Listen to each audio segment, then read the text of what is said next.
지금 4대강의 수질이 좀 얼마나 심각한 상황인가?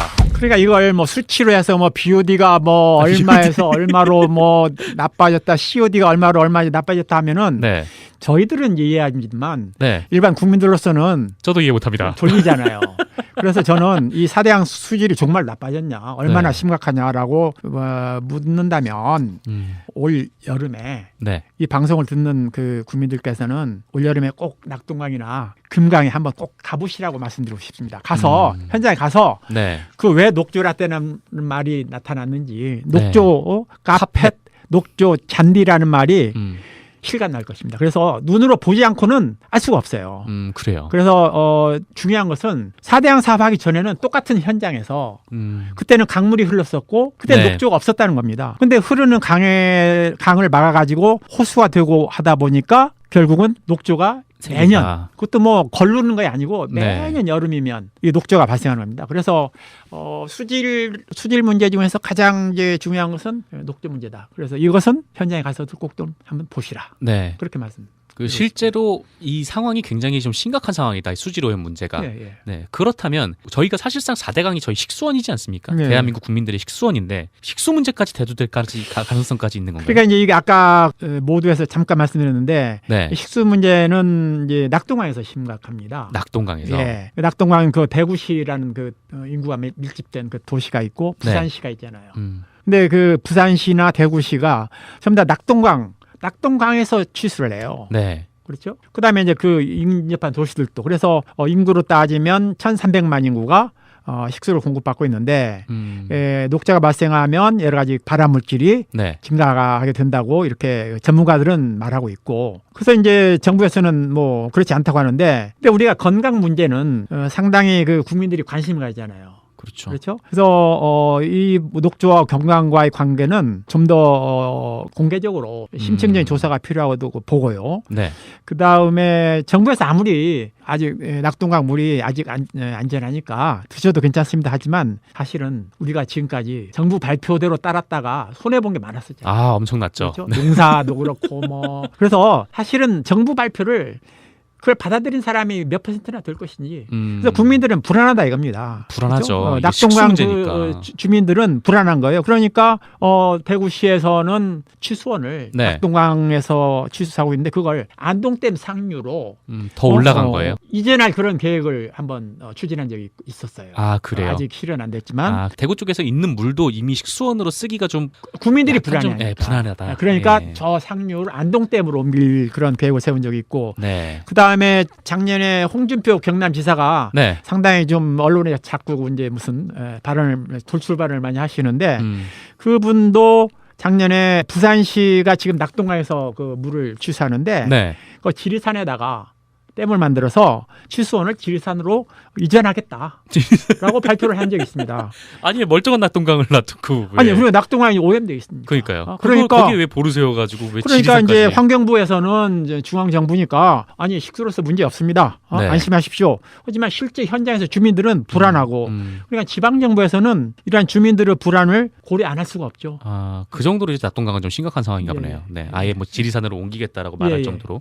그런데 이 4대강 때문에 수질이 나빠진 건가? 정말 4대강 때문에? 막 이렇게 생각하실 분들도 있을 것 같거든요. 그래서 저도 이제 그런 기사를 좀 접하고 토론에서도 이제 그런 얘기가 나오는데 이런 말이죠. 아니 예전에도 낙동강에서 녹조는 발생했었다. 그렇죠. 왜 뭐 녹조는 있었죠. 그렇게 뭐 소란을 떠느냐 이 이야기죠.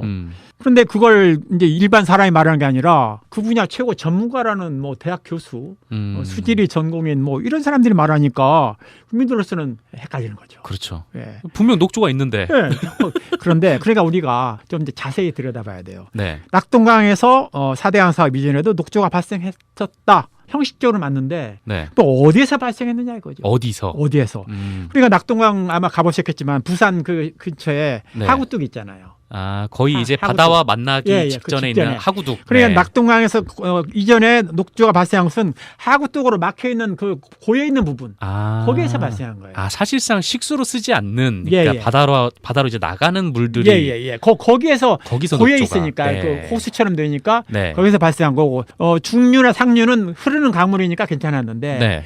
이제는 4대강에다가 낙동강에다가 볼을 8개를 막아서 네. 8개 호수가 쭉 연결돼 있잖아요. 이 그러니까 8개 보마다 껌껌이 다 녹조가 닦여 있는. 굉장히 큰 호수가 8개 연결돼 있는 거죠. 네. 계단처럼.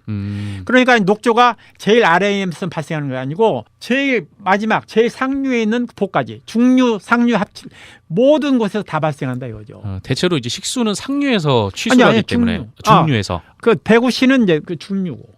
네네. 부산시는 하류고. 하류고. 네. 네. 근데 그 건건마다 다 지금 수질 오염이 지금 심각한 도로 상황이라는 막힌 거죠. 모든 구간에서 네. 여름만 되면은 녹조가 발생한대요. 그러니까 낙동강에서 예전에 녹조가 발생했다. 네. 부분적으로는 맞지만 내용을 들여다보면 그건 안 맞는다는 이야기. 그러면 녹조가 발생하는 그러니까 수질이 오염되는 핵심적인 이유가 뭐냐면 선생님께서는 이 물을 가둬놨기 때문이라고 하시잖아요. 예. 근데 막 이제 뭐 저수지나 뭐 호수나 막 이런 데로만 여름에도 막 놀러 가다 보면은 깨끗한 곳도 있어요. 근데 왜 4대강에 있는 그 보에서만 그렇게 오염 문제가 심각하게 되는 건가? 그렇죠. 네. 우선 그 강이라는 게 뭡니까? 흐르는 거죠. 흐르는 거죠. 네. 흐르는 강이 흐르잖아요. 그렇죠. 경사가 있어가지고 흐르는 강물처럼. 흐르는 강물처럼. 네. 호수는 뭐예요? 호수는 고여 있는 거죠. 그러니까 옆에서 바라보면 호수 수면은 평평할 겁니다. 네, 맞아요. 그렇죠. 강물은 경사가 졌을 거예요. 그래야 흐르니까. 그렇죠. 네. 그렇겠죠? 네. 바닥이 그렇게 됐겠죠. 네. 네. 그러니까 호수는 평평할 거라 이거죠. 그러니까 흐른다는 것이 이제 강의 특징인데 우리가 녹조라고 하면 이게 뭐냐면은 식물성 플랑크톤이에요. 식물성 플랑크톤. 근데 이건 플랑크톤은 눈에 보이지 않는 작은 그 식물인데 네. 이게 떠서 살고 있습니다. 물고기처럼 헤엄치는 게 아니고 네. 물 위에 떠서 살고 있는데 그러니까 재미있는 게 이 북한이 상당히 그 언어에 있어서 주체성이 강하잖아요. 북한이요? 네. 네. 그래서 북한에서는 북한 말을. 네, 북한에서는 플랑크톤을 뭐라고 하냐면 떠살이 떠서 산다 이거예요. 재미있는 표현 아니에요? 그러네요. 네. 네. 순 우리말이죠. 그렇죠. 그래 플랑크톤은 떠서 사는 거예요. 네. 부유조류 전문적인 용어로 하면 어떤 건 이제 부착조류라고 해서 자갈에 이렇게 붙어 사는 거 있어요. 이건 네. 안 떠는 나가죠. 네. 그렇지만 이건 녹조는 물 위에 떠서 산다 이거죠. 네. 그게 떠 있어야 되는데 물이 흘러가 버리면 못 사는 거죠. 같이 흘러가 버리니까. 네. 네. 그러니까 녹조는 고여 있는 호수, 저수지 이런 데서 생길 수밖에 없는 거죠. 네. 그렇죠? 그러니까 이제 작년에도 뭐 녹조가 4대강에서도 심했는데 작년에도 우리가 그 조사해 보면 강물이 계속 흘러가는데 예를 들어서 그 섬진강. 네. 섬진강 4대강 사업을 안 했잖아요. 섬진강에서 녹조 문제 없었어요. 그 다음에 그 형산강, 그 어디 포항 있죠? 네. 거기도 녹조 문제 없었고, 그 다음에 동강, 그 다음에 한탄강. 흘러가는 강에서는 작년에 녹조라는 문제가 발생하지 않았습니다. 근데 4대강 보를 막은 곳에서는 전부 다 녹조가 발생했거든요. 그러니까 녹조라는 것은 이제 흘러가는 강을 막아서 호수로 만들었기 때문에 그걸 이제 과학적 용어로는 뭐 체류 시간이 길어졌다 이렇게 말해요. 물의 체류 시간이. 네, 물이 머무르는 시간이 길어졌다. 옛날에 네. 같으면 뭐 몇 시간 만에 다 흘러 내려버리는데 지금은 뭐 10일, 20일 동안 머물렀다가 내려간다 이거죠. 네. 그러니까 머무는 동안에 떠서 사는 부유물질들이 계속 위로. 부유물질이 아니고 플랑크톤. 부유조류. 네. 떠서 사는 부사리. 녹조. 네. 플랑크톤들이 번성할 수밖에 없다. 그래서 뭐 4대강에서 녹조가 발생한 것은 체류 시간이 길어졌기 때문이다. 이것은 거의 뭐 이의를 제기할 수 있는 정설입니다. 그래요. 제가 그 수질 관리라는 과목을 가르쳤잖아요. 네. 근데 뭐 아무도 그 이의를 제기하지 않는 체류 시간이 짧으면 강에서처럼 네. 녹조가 발생 못하는 거고 체류 시간이 길어지면 녹조가 생기고 그건 뭐 아주 그 ABC입니다. ABC. 그럼 보통 뭐 그 호수나 아니면 저수지 같은 것도 녹조 문제는 계속 있는 건가요? 그 전에도 이제 저수지 같은 데는 녹조가 있었잖아요. 예를 들어서 그래요? 낚시하는 사람들이 저수지로 낚시를 하잖아요. 네. 근데 저수지도 이제 물이 넘쳐서 흐르는데 네. 또 체류 시간이 좀 길어진 거고 그 다음에 이렇게 조금 이제 골짜기로 들어간 부분 거기는 물이 잘 못 나가잖아요. 네. 그런 데서는 그 녹조가 옛날에도 있었죠. 그래요. 그러니까 네. 어쨌거나 체류 시간이 길어지면 길면 녹조가 녹조는 끼기 마련. 예. 네, 그렇습니다. 예. 근데 어떤 분들은 이 녹조의 주 원인이 흐르고 안 흐르고 그 차원이 아니라 축산온이나 오폐수 같은 문제 때문 아니냐. 왜냐면은 소양강댐 같은 경우에는 거기는 항상 물이 고여 있는데 녹조 문제가 없단 말이죠. 예. 네. 그래서 이제 이 부분도 사실 그 설명하려면 그 과학적인 용어를 쓸 수밖에 없는데 네. 녹조가 발생하려면 세 가지 조건이 동시에 충족이 돼야 돼요. 세 가지 두 가지만 가지면 안 되고 네. 삼박자가 맞아야지만 이게 녹조가 생기는 거예요. 무조건 세 개가 딱 예. 맞아요. 두 개만 맞추면 안 돼요. 네. 첫째는 수온이 높아야 돼요. 수온이. 수온은 여름에는 수온이 뭐 한 15도에서 20도 뭐 넘어가거든요. 그래서 겨울에는 녹조 문제가 별로 없군요. 겨울은 뭐 5도 뭐 이렇게 내려가니까 네. 겨울에는 녹조가 생길 수 없어요. 그러니까 늦은 봄부터 초가을까지. 네. 그때는 수온이 뭐 이렇게 높으니까 그때는 일단 수온 조건은 충족되는 겁니다. 여름에만 발생하는 거죠. 그렇죠. 그다음에 두 번째는 영양염류. 영양염류라는 건 그게 말이야 녹조도 생물인데 먹고 살아야 게. 되잖아요. 이게 먹이라고 보면 돼. 녹아 있는 먹을 것. 네, 물 속에 있는 먹이. 예, 그러니까 질소 성분이라든가 뭐 네. 인성분 이런 거. 먹이가 필요하다 이거죠. 근데 거기서 이제 중요한 것이 이제 그 인성분이 중요한데 그러면 얼마나 많아야 되느냐 이거죠. 물 속에. 근데 그걸 이제 물 속에 일반적으로는 이제 0.03 ppm 이상이 있으면 네. 녹조가 발생할 수 있다. 그 이하면은 안 된다. 발생하지 않는다. 수온이 아무 보다 안 된다. 네. 그럼 0.03이라고 ppm이라고 하면 1억 분의 3. 1억 분의 3. 네, 그 정도의 농도. 아주 낮은 1억 명 중에 한 3명만 있어도 그게 그렇죠. 네, 그게 조건이 되는 거예요. 근데 2명 있으면 안 되는 거예요. 1명 있어도 안 되고. 네. 그래서 이제 근데 우리나라 강에서는 가정하수라든가 방금 말씀하신 축산폐수들이 많이 들어와가지고 네. 이미 그 0.03 ppm은 4대강 사업하기 전에도 이미 초과하고 있었어요. 그래요. 그러니까 그 문제는 원래 있었던 문제고. 이건 충족되었다 이거죠. 네. 그다음에 세 번째는 체류 시간. 아까 체류 시간. 네, 아까 그러니까 설명하셨던. 체류 시간 짧으면 부유 조류들이 떠내려가 버리니까. 네. 그 체류 시간이 필요한데 그러니까 세 박자가 맞아야 된다 이거죠.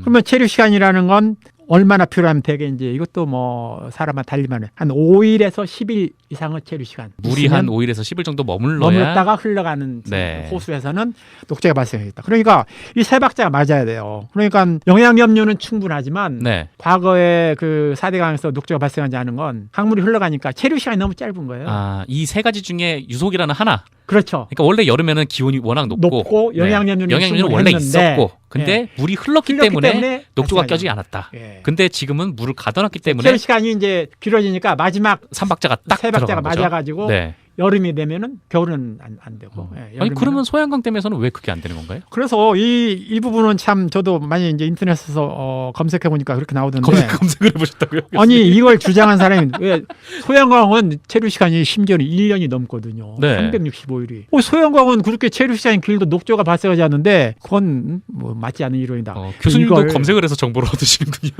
아니 이걸 제가 보니까 네. 이걸 주장한 사람이 누구냐면 아마 기억하실 거예요. 네. 4대강 사업 막 토론할 때 항상 찬성론자로 나왔던 이화여대 박석순 교수.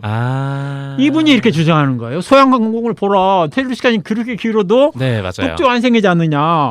그러니까 이건 아주 간단한 건데 그분이 모르고 그랬는지 알고도 그랬는지 저는 나중에 한번 만나면 물어보고 싶어요. 네. 그래서 제가 소양강 자료 최근에 조사를 해봤어요. 네. 이미 미디어 오늘에 이미 발표됐습니다. 네, 맞습니다. 5번째인가 거기서 그 소양강 수지를 조사를 해보니까 5군데인가 이제 측정을 하더라고요. 소양강 댐에서. 네. 곳곳에서. 근데 거기 인 농도가 아까 0.03 1억 분의 3명. 예, 이 상이면 된다고 그랬잖아요. 네. 근데 그거는 0.01, 0.02 그게 그러니까 모자라는 1억 분의 1명이나 2명 그 정도뿐이 안 되는 거예요. 오염물질이 그렇게 유입이 많이 안 됐기 때문에. 그건 생각해보면 알 수 있어요. 왜냐하면 소양강 처녀 뭐 노래도 있는데 네. 그 위에 뭐 무슨 인구가 많지 않잖아요. 소양강 상류에 그렇죠. 뭐가 있습니까? 무슨 대도시가 있습니까? C급 도시가 있습니까? 그게 아마 동강에서 떠내려온 물들이 아니 동강은 저쪽 남한강으로 흘러가고 남한강으로. 이건 이북에서부터 그래요. 뭡니까? 우리가 댐 막았잖아요. 이북에서 뭐 수공한다 할 때. 평화의 댐. 평화의 댐. 네. 그쪽에서부터 흘러 들어오거든요. 그 물이 거기서부터. 그 물하고 그다음에 저 인제. 네네. 강원도 인제 그쪽 무산 그쪽에서부터 이제 양쪽이 흘러내려와 가지고 그렇기 사람이 때문에 많이 살지 않는. 상류에는 인구도 없고 뭐 농사도 잘 안 짓고 축산도 활발하지 않고 그러니까 네. 들어오는 오염물질이 적으니까 그 영양염류가 그 어떤 기준치보다도 낮은 상태예요. 네. 그러니까 두 가지 조건은 충분하죠. 소양강도 뭐 여름에는 수온이 좀 높겠죠. 네. 그 다음에 체류 시간은 뭐 1년 이상 되니까 뭐 너무 충분한데. 그렇죠. 영양염류 인성분이 수준이 낮으니까 소양강에서는 녹조가 발생하지 않는 겁니다. 근데 그래요? 이걸 차이가 있군요. 그 박석성 교수가 모를 리가 없는데 수질 전문가 아니십니까 그분도? 저 잘 알아요. 네. 제가 그 환경영향 평가 학회라고 네. 조그마한 학회가 있는데 제가 그 회장을 할 때 네네. 우리 박석성 교수가 그 이사였습니다. 제가 잘 아는 분인데 나중에 한번 만나면 꼭 물어보고 싶어요. 왜 그렇게 말을 했나? 왜 그렇게 말했나? 정말 몰라서 그랬나? 정말 몰라서 그랬느냐? 아니면 알고도 네. 그렇게 말했느냐? 이건 정말 저로서는 미스테리. 한번 꼭 만나면 한번 여쭤보시고 모른다면 잘 알려주시길. 네. 이건 네. 뭐 분명한 겁니다. 예. 네, 그렇습니다. 그러면 가둬놨기 때문에 이게 수질이 오염된다, 녹조가 낀다. 근데 보는 개방을 할 수 있지 않습니까? 그렇죠. 그러니까 보를 철거하지 않고 그냥 개방해 놓은 상태면 되지 않는가? 그러니까 보를 지금 현재는 이게 가동보라고 해서 네. 수문을 밑에서부터 이렇게 끌어올릴 수가 있거든요. 네네. 그러면 바닥까지 그냥 물이 싹 빠지는 거죠. 그렇죠? 네. 바닥까지. 예. 그러니까 보를 꼭 철거 안 하더라도 그냥 열어놓으면 그냥 물은 계속 흘러내려가 버리니까 그 옛날 강과 거의 똑같은 상태가 되는 거죠. 네. 그러니까 완전히 개방해 놓으면 그건 녹조 문제는 해결할 수 있습니다. 아, 그래요? 근데 이제 그렇게 철거를 주장하시는 못하는 아니 근데 그렇게 하면 네. 뭐라고 그 뭐 유지 관리 위해서 뭐 그 사람들 고용하고 그래요. 그냥 그러네요. 없애버리면 되지. 어차피 그냥 자연 상태로 흐르게 놔둘 거면 그렇죠. 뭐하러 그걸 세웠냐? 뭐라고 그냥 놔둬요. 네, 그 비싼 돈을 들여서 그렇죠. 22조 원이나 네. 들여서 네, 그렇죠. 그래서 이제 볼을 완전히 열어놓으면 네. 이건 볼을 철거한 것 똑같은 철거한 것이나 똑같은 효과가 있습니다. 근데 유지보수비는 계속 들어가고. 그렇죠. 네, 그러니까 어차피 관리비 들어가는 거고. 그렇군요. 네. 네. 그렇게 됩니다. 뭐 녹조 문제 말고 뭐 다른 뭐 수질에 관한 4대강 때문에 일어난 문제들 같은 경우에 또 있습니까? 혹시? 지하수가 또 영향을 받거든요. 지하수가요? 네, 그러니까 그 전에는 강물이 흘러가면 네. 이제 어느 일정 수위를 유지하니까 네. 뚝 건너편에도 이제 그 지하수가 그 수위를 유지하는데 지금은 전체적으로 이제 볼을 막아서 수위를 높여놨기 때문에 네. 그 양쪽으로의 그 지하수 수위도 덩달아서 높아진 거예요. 그 전에는 예를 들어서 8m를 파야지 네. 지하수가 나왔다.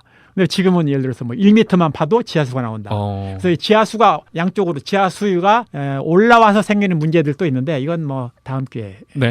다른 분한테 그 문제도 있습니다. 네. 그런 문제도. 알겠습니다. 그래서 선생님의 결론은 어쨌건 이 볼을 철거를 하는 게 제일 낫다. 네, 그렇죠. 그렇죠. 네, 그렇습니다. 네. 다른 방법은 글쎄요. 뭐 마지막으로 이렇게 말씀드리고 싶습니다. 네. 속담이라는 게 있잖아요. 속담.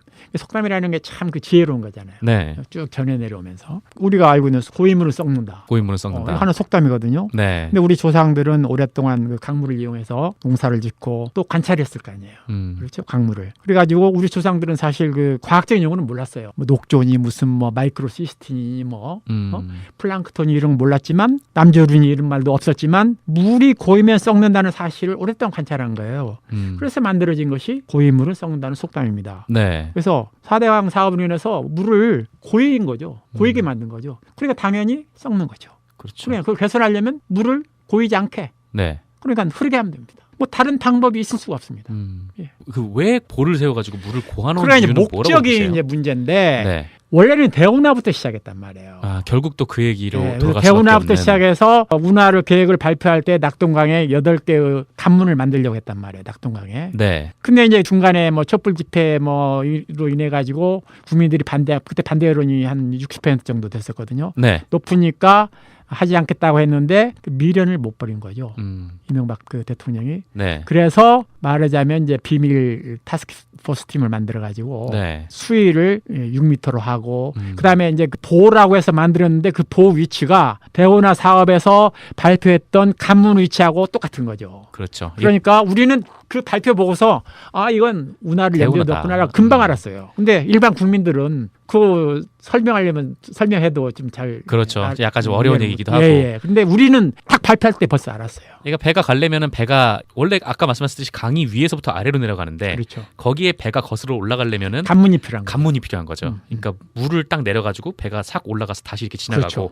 그게 필요한데 마침 그 보의 위치가 그 관문 위치랑 딱 맞더라고요. 위치하고 네. 그다음에 생각해 보세요. 우리가 그 저수지 같은 거 만들 때 수영학 때도 마찬가지지만 네. 이 수문이 보 중간 위에 있잖아요. 네. 위에 있죠. 그래서 수문을 열면은 물이 위에서부터 이렇게 쏟아져 내리잖아요. 그렇죠. 이게 일반적으로 댐이나 보입니다. 네, 그렇죠? 맞아요. 근데 아래에다 달아놨단 말이죠. 4대강에 새로 만든 이 보는 네. 다목적 보라고 해가지고 이게 밑에서부터 수문을 들어 올리는 형식으로 돼 있어요. 그러니까 이건 관문을 염두에 뒀다는 거죠. 설계 자체가. 그렇죠.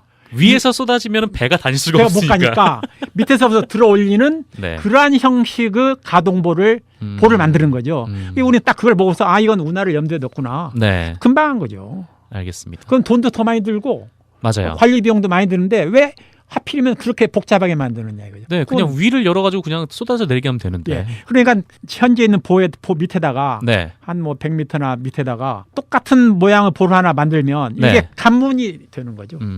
그러니까 그러니까 우리가 볼 때는 분명합니다. 알겠습니다. 예. 그럼 뭐 오늘 수질에 대한 얘기는 여기까지 하도록 예, 하고요. 수질은 한 녹조 때문입니다. 녹조. 네, 다 녹조 때문이다. 현장에 한번 가보십시오.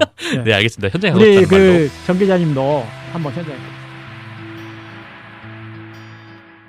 좀 한번 보시라. 네. 그렇게 말씀. 그 실제로 이 상황이 굉장히 좀 심각한 상황이다. 이 수질 오염 문제가. 예, 예. 네. 그렇다면 저희가 사실상 4대강이 저희 식수원이지 않습니까? 네. 대한민국 국민들의 식수원인데 식수 문제까지 대두될 가능성까지 있는 건가요? 그러니까 이제 이게 아까 모두에서 잠깐 말씀드렸는데 네. 식수 문제는 이제 낙동강에서 심각합니다. 낙동강에서. 예. 낙동강 그 대구시라는 그 인구가 밀집된 그 도시가 있고 부산시가 있잖아요.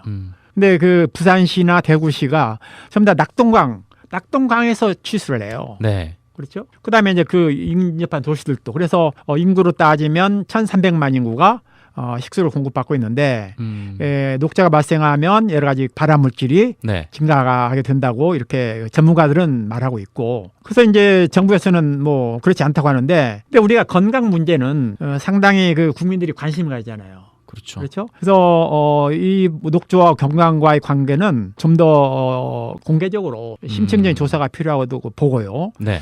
그 다음에 정부에서 아무리 아직 낙동강 물이 아직 안전하니까 드셔도 괜찮습니다 하지만 사실은 우리가 지금까지 정부 발표대로 따랐다가 손해 본 게 많았었잖아요. 아, 엄청났죠. 그렇죠? 농사도 그렇고 뭐 그래서 사실은 정부 발표를 그걸 받아들인 사람이 몇 %나 될 것인지. 그래서 국민들은 불안하다 이겁니다. 불안하죠. 그렇죠? 낙동강 그 주민들은 불안한 거예요. 그러니까 대구시에서는 취수원을 네. 낙동강에서 취수하고 있는데 그걸 안동댐 상류로 더 올라간 거예요? 이전할 그런 계획을 한번 추진한 적이 있었어요. 아, 그래요? 아직 실현 안 됐지만 대구 쪽에서 있는 물도 이미 식수원으로 쓰기가 좀 국민들이 불안해요. 네, 불안하다. 그러니까 네. 저 상류를 안동댐으로 옮길 그런 계획을 세운 적이 있고 네. 그다음에 작년에 홍준표 경남지사가 네. 상당히 좀 언론에 자꾸 이제 무슨 돌출 발언을 많이 하시는데 그분도 작년에 부산시가 지금 낙동강에서 그 물을 취수하는데 네. 그 지리산에다가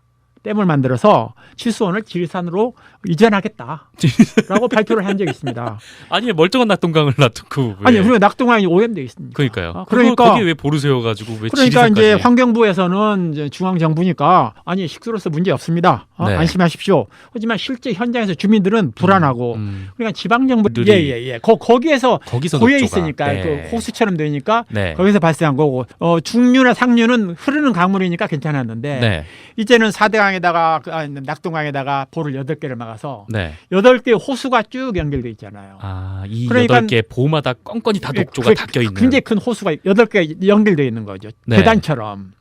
그러니까 녹조가 제일 아래에서 발생하는 게 아니고 제일 마지막 제일 상류에 있는 보까지 중류, 상류 합치 모든 곳에서 다 발생한다 이거죠. 대체로 이제 식수는 상류에서 취수하기 아니, 때문에 중류에서. 그 대구시는 이제 그 중류고. 네네. 부산시는 하류고. 하류고. 네. 네. 근데 그 건건마다 다 지금 수질 오염이 심각한 도로 상황이라는 막힌 거죠. 모든 구간에서 네. 여름만 되면은 녹조가 발생한대요. 그러니까 낙동강에서 예전에 녹조가 발생했다. 네. 부분적으로는 맞지만 내용을 들여다보면 그건 안 맞는다는 이야기. 그러면 녹조가 발생하는 그러니까 수질이 오염되는 핵심적인 이유가 뭐냐면 선생님께서는 이 물을 가둬놨기 때문이라고 하시잖아요. 예. 근데 막 이제 뭐 저수지나 뭐 호수나 막 이런 데로만 여름에도 막 놀러 가다 보면은 깨끗한 곳도 있어요. 근데 네. 왜 4대강에 있는 그 보에서만 그렇게 오염 문제가 지금 4대강의 수질이 좀 얼마나 심각한 상황인가? 그러니까 이걸 뭐 수치로 해서 뭐 BOD가 뭐 얼마에서 얼마로 뭐 나빠졌다, COD가 얼마로 얼마 나빠졌다 하면은 네. 저희들은 이해하지만 네. 일반 국민들로서는 저도 이해 못합니다. 졸리잖아요. 그래서 저는 이 4대강 수질이 정말 나빠졌냐, 얼마나 네. 심각하냐라고 묻는다면 올 여름에 네. 이 방송을 듣는 그 국민들께서는 올 여름에 꼭 낙동강이나 금강에 한번 꼭 가보시라고 말씀드리고 싶습니다. 가서 현장에 가서 네. 그 왜 녹조라떼는 말이 나타났는지 녹조 카펫, 녹조 잔디라는 말이 실감 날 것입니다. 그래서 눈으로 보지 않고는 알 수가 없어요. 그래요. 그래서 중요한 것은 4대강 사업하기 전에는 똑같은 현장에서 그때는 강물이 흘렀었고 그때 네. 녹조가 없었다는 겁니다. 근데 흐르는 강을 막아가지고 호수가 되고 하다 보니까 결국은 녹조가 매년, 그것도 뭐 걸르는 게 아니고 매년 네. 여름이면 이 녹조가 발생하는 겁니다. 그래서 수질 문제 중에서 가장 이제 중요한 것은 녹조 문제다. 그래서 이것은 현장에 가서 듣고 그래서는 이러한 주민들의 불안을 고려 안 할 수가 없죠. 아, 그 정도로 이제 낙동강은 좀 심각한 상황인가 보네요. 네, 아예 뭐 지리산으로 옮기겠다라고 말할 정도로. 그런데 이 4대강 때문에 수질이 나빠진 건가? 정말 4대강 때문에? 막 이렇게 생각하실 분들도 있을 것 같거든요. 그래서 저도 이제 그런 기사를 좀 접하고 네. 토론에서도 이제 그런 얘기가 나오는데 이런 말이죠. 아니 예전에도 네. 낙동강에서 녹조는 발생했었다. 그렇죠. 녹조는 있었죠. 그렇게 뭐 소란을 떠느냐 이 이야기죠. 그런데 그걸 이제 일반 사람이 말하는 게 아니라 그 분야 최고 전문가라는 뭐 대학 교수, 수지리 전공인 뭐 이런 사람들이 말하니까 국민들로서는 헷갈리는 거죠. 그렇죠. 예. 분명 녹조가 있는데. 네. 그런데 그러니까 우리가 좀 이제 자세히 들여다봐야 돼요. 네. 낙동강에서 4대강 사업 이전에도 녹조가 발생했었다. 형식적으로 맞는데 네. 또 어디에서 발생했느냐 이거죠. 어디서? 그러니까 낙동강 아마 가보셨겠지만 부산 그 근처에 네. 하구뚝 있잖아요. 아, 거의 이제 하구뚝. 바다와 만나기 직전에 그 있는 하구뚝. 그러니까 네. 낙동강에서 이전에 녹조가 발생한 것은 하구뚝으로 막혀 있는 그 고여 있는 부분 거기에서 발생한 거예요. 아, 사실상 식수로 쓰지 않는 그러니까 바다로 이제 나가는 물